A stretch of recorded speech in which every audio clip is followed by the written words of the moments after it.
Hello guys, welcome to my YouTube channel. अगर आप भी आना चाहते हैं यूएस पढ़ने के लिए तो प्लीज़ मेरा चैनल सब्सक्राइब करें और बेल आइकन प्रेस करें। आज मैं आपको बताऊंगी कि कैसे यूएस आप स्टडी करने के लिए आ सकते हैं। जिन बच्चों ने अभी +2 कंप्लीट करी है वो बच्चे अपनी +2 कंप्लीट करने के बाद एक आइल्स पीटी का एग्ज़ाम क्लियर नहीं होता, वो बच्चे एक इंग्लिश टेस्ट चला हुआ ड्यूलिंगो इंग्लिश टेस्ट जो यूएस ने ही चलाया हुआ है। अगर आप स्पेशली यूएस ही आना चाहते हो तो आप इंग्लिश का ड्यूलिंगो इंग्लिश टेस्ट दे सकते हो, जिसमें आपको स्कोर चाहिए होता है 110 और 120 या 125 के बीच। अगर तो आप चाहते हैं यूएस आना चाहते हैं तो आप इंग्लिश ड्यूलिंगो टेस्ट दे सकते हैं। आप वर्ल्ड के किसी भी कोने में बैठ के ये टेस्ट दे सकते हैं। जैसे कि आप 15 डेज की इस टेस्ट में आपको पढ़ने के लिए कोई भी ज़रूरत नहीं है। जैसे कोई भी बच्चा बहुत ज़्यादा वीक होता है तो वो इंग्लिश ड्यूलिंगो टेस्ट दे सकता है। इंग्लिश ड्यूलिंगो टेस्ट देने के लिए आपको सिर्फ 15 दिन की तैयारी करनी होगी। 15 दिन की तैयारी के बाद आप ये टेस्ट दे सकते हैं। इस टेस्ट की फ़ीस बहुत ही ज़्यादा चीपेस्ट है as compare to IELTS and PTE and TOEFL. अगर आपसे कोई भी इंग्लिश टेस्ट नहीं दिया जाता तो आप ड्यूलिंगो का इंग्लिश टेस्ट दे सकते हैं। ये आप टेस्ट अपने घर में बैठ के भी दे सकते हैं। 15 दिन की तैयारी के बाद आप ये टेस्ट दे सकते हैं एंड देन जब आपका स्कोर आ जाता है और आपकी +2 कंप्लीट ही है, अगर आपकी +2 एंड टेस्ट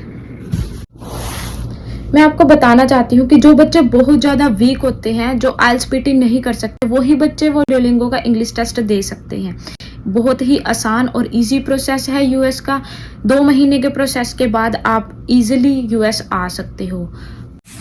अब मैं आपको बताऊंगी how to apply in the US universities, कि कैसे अप्लाई करना है आपने यूएस की यूनिवर्सिटीज़ में। सबसे पहले आपको क्या करना होगा कि अगर आपका ड्यूलिंगो इंग्लिश टेस्ट क्लियर हो चुका है तो आपको किसी भी अच्छी सी यूनिवर्सिटी देखकर या सर्च कर गूगल पर, आजकल तो पता ही है आपको कि गूगल पे आप सर्च कर सकते हो।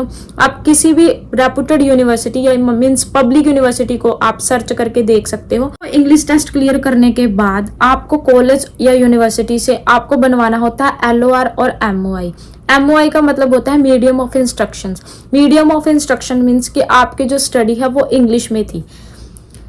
उसके बाद आपको क्या करना होगा कि किसी भी, अगर आप खुद अप्लाई कर सकते हो तो आप अपने पीसी से खुद भी अप्लाई कर सकते हो। सबसे पहले आपको कोई अच्छी सी रेपुटेड यूनिवर्सिटी सर्च करनी होगी या फिर आप कोई एजेंट भी हायर कर सकते हो अगर आपको अप्लाई करना नहीं आता। सबसे पहले आपको एक यूनिवर्सिटी सर्च करनी होगी गूगल पर, वेल रेपुटेड यूनिवर्सिटी हो जो। अगर आप पब्लिक यूनिवर्सिटी में अप्लाई करते हो तो आपका वीज़ा चांसेस हाई रहते हैं। अगर आप किसी प्राइवेट यूनिवर्सिटीज़ में अप्लाई करते हो तो उसके वीज़ा चांसेस लो रहते हैं। मेरा पर्सनल एक्सपीरियंस तो यही कहता है कि आप पब्लिक यूनिवर्सिटी में आए। अगर तो आपका इंग्लिश ड्यूलिंगो टेस्ट क्लियर है तो आप पब्लिक यूनिवर्सिटी में इजीली अप्लाई कर सकते हो। सेकंड थिंग ये है कि अगर आपने यूनिवर्सिटी ढूंढ ली, यूनिवर्सिटी ढूंढने के बाद अपने बैकग्राउंड की ही नॉलेज नहीं है, जिसमें आपने ग्रेजुएशन किया या जिसमें आपने +2 की है, तो फिर आपको वीज़ा कैसे मिलेगा। मैं आपको यही बताना चाहती हूँ कि भी अगर आपने +2 ग्रेजुएशन जिस भी फील्ड में की है आपको उसकी पूरी नॉलेज होनी चाहिए। जैसे मैंने BSc इन कंप्यूटर साइंस में की थी तो मेरे से सारे कंप्यूटर से रिलेटेड क्वेश्चन पूछे गए थे। जैसे what is Java, what is Python, what is C++। BSc में आपने कौन से प्रोजेक्ट पे वर्क किया है, विच लैंग्वेजेस कौन कौन सी होती है, और हाउ टू पे। जब आप यूनिवर्सिटीज़ में यूएस में पहुंच जाओगे तो आप कैसे पे करोगे, तो आपको आपके मदर एंड फादर की इनकम पता होना चाहिए, उनका ऑक्यूपेशन क्या है, आपको सारा कुछ पता होना चाहिए।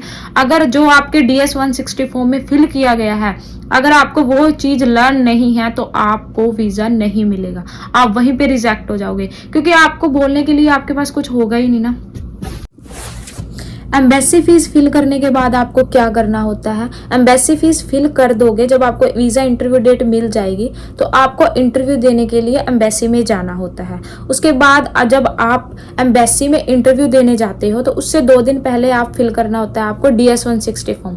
DS 160 फॉर्म में आपने +2 कब की है, आपने ग्रेजुएशन कब की है, एंड आपके मदर फादर की ऑक्यूपेशन क्या है, सारे आपके प्रोफाइल से रिलेटेड उसमें फिल होता है। और जब आप इंटरव्यू देने जाते हो तो आप DS 160 फॉर्म को अच्छे तरीके से, बिल्कुल अच्छे तरीके से आप रीड करके जाएं, एक एक चीज़ आप रीड करके जाएं कि हमारे मदर फादर की इनकम क्या है, मैंने +2 कौन से ईयर में की, मेरी CGPA क्या है, मेरी।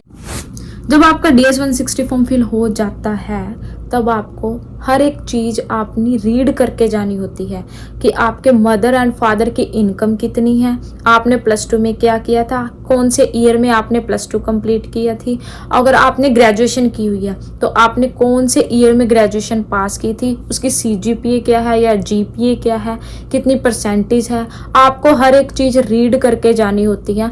एंड देन जब वो DS 160 फॉर्म आप फिल करके सबमिट कर देते हो एंड देन आपको इंटरव्यू देने जाना होता है। तो मैं तो यही कहना चाहूँगी, मेरा एक्सपीरियंस तो यही कहता है कि आपको मेरा एक्सपीरियंस यही कहता है कि अगर आप वीज़ा इंटरव्यू डेट मिल चुकी है और आप इंटरव्यू देने जा रहे हो तो आपको अपने DS 160 फॉर्म, आपकी पूरी प्रोफाइल जो होती है आपको रीड करके जानी होती है। अपनी तरफ से आप बिल्कुल भी ढील ना बरतें। सो प्लीज़ मैं तो यही कहूँगी कि US का वीज़ा इतना मुश्किल भी नहीं है। पहले मेरे को भी लगता था कि फर्स्ट टाइम जब मैं रिजेक्ट हुई थी, क्योंकि मेरे से पूछा सिर्फ 2 ही क्वेश्चन पूछे गए थे, 2 ही क्वेश्चन पूछने के बाद उन्होंने मेरे से कोई बात ही नहीं की। 2 क्वेश्चन पूछने के बाद उन्होंने मेरा पासपोर्ट मेरे को वापस दे दिया और मैं वहाँ से रोते रोते आ गई। तो मेरे को एक ऐसे लगा कि भी जैसे कि मैं US जा ही नहीं पाऊंगी। तो फिर मैंने हार नहीं मानी, मैंने गिव अप नहीं किया। तभी मैंने 8 to 9 मंथ का गैप डाल के दोबारा अप्लाई किया। पहले मैंने प्राइवेट यूनिवर्सिटी में अप्लाई किया था, फिर मैंने पब्लिक, जब सेकंड टाइम मैंने अप्लाई किया तो मैंने पब्लिक यूनिवर्सिटीज़ में मैं अप्लाई किया। पब्लिक यूनिवर्सिटी यंगस्टाउन स्टेट यूनिवर्सिटी बहुत ही रेपुटेड यूनिवर्सिटी है। अगर आप भी आना चाहते हो तो उसमें अप्लाई कर सकते हो, यंगस्टाउन स्टेट यूनिवर्सिटी में।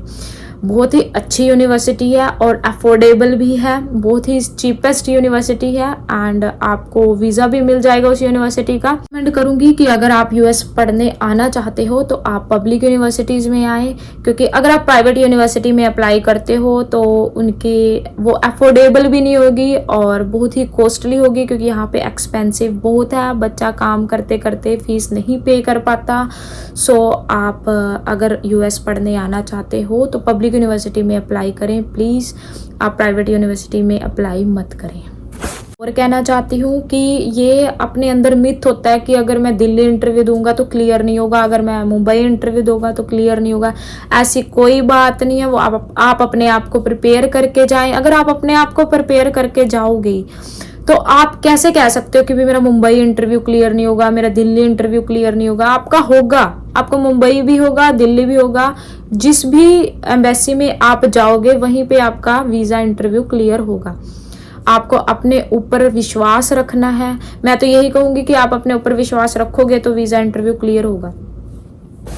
थैंक यू गाइस, मिलते हैं अगली वीडियो में।